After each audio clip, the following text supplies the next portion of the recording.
Ms. Marcos, you testified a moment ago to Senator Butler that every child gets a Know Your Rights presentation. Is that correct? Yes. Is that before or after you release them to labor traffickers? Senator, every child that comes into our care gets a Know Your Rights presentation. Have you read that children are scrubbing dishes?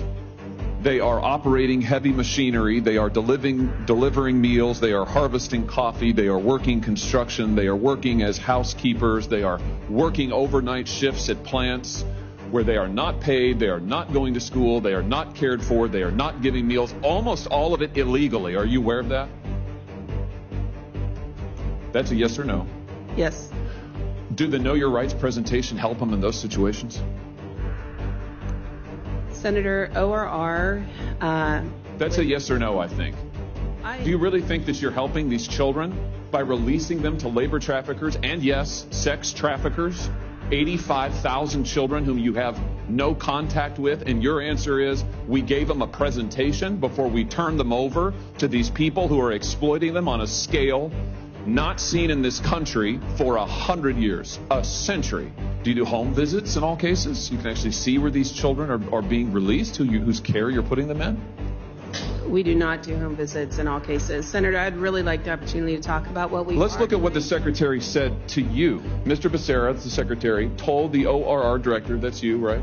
Extraordinary times call for extraordinary people. Yes.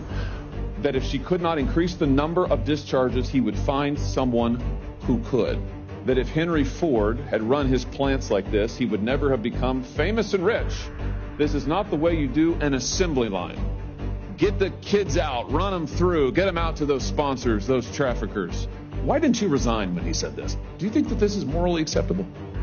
Do you think that this is acceptable to run ORR like an assembly line and to release these children to traffickers? We do not run ORR like an assembly line.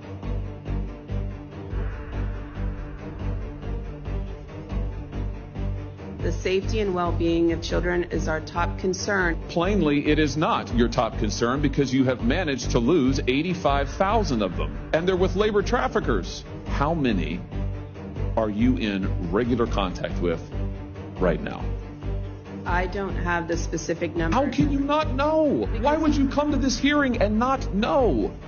Respectfully, I would like you to do your job and not release children to human traffickers. Respectfully, that's what I would like. I'd like you not facilitate the largest child trafficking ring in American history.